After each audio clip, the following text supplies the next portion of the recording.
আমাদের সুনামগঞ্জ সিলেট সড়কের সুনামগঞ্জ শহরের ট্রাফিক পয়েন্ট থেকে আলফা স্কোয়ার থেকে 4 কিলোমিটার একটা কাজ চলমান আছে, যেটি সড়কটি 4 লেনে উন্নীত হবে। এই 4 কিলোমিটার এইখানে আমাদের শহর থেকে আমরা যখন বের হই, এটি সুনামগঞ্জ সিলেট সড়ক, এই অংশটুকু সবুজে আচ্ছাদিত চমৎকার একটা জায়গা ছিল। অসংখ্য বৃক্ষ এখানে ছিল, অনেক বৃক্ষ, ধরেন অর্ধ 50 বছর বয়সী, তারও বেশি। 94% চিনিযুক্ত অরেঞ্জ ড্রিঙ্কস না, নিন জিরোক্যাল অরেঞ্জ ড্রিঙ্ক পাউডার। তো এখন এই সড়ক নির্মাণ করতে হলে বৃক্ষগুলো কাটতেই হবে, অপসারণ করতেই হবে। আমরা কর্তৃপক্ষের সাথে যোগাযোগ করেছিলাম এটা রেখে করা যায় কিনা, কিন্তু তারা বললেন যে না, রেখে সম্ভব নয়।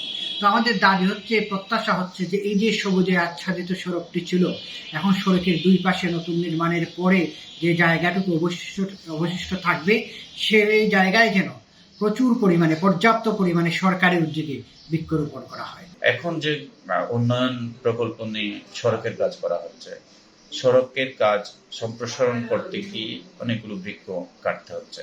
তো যেহেতু বৃক্ষ কাটতে হচ্ছে, যেহেতু উন্নয়নমূলক কাজ, বৃক্ষ হয়তো উন্নয়নের স্বার্থে কাটতে হবে।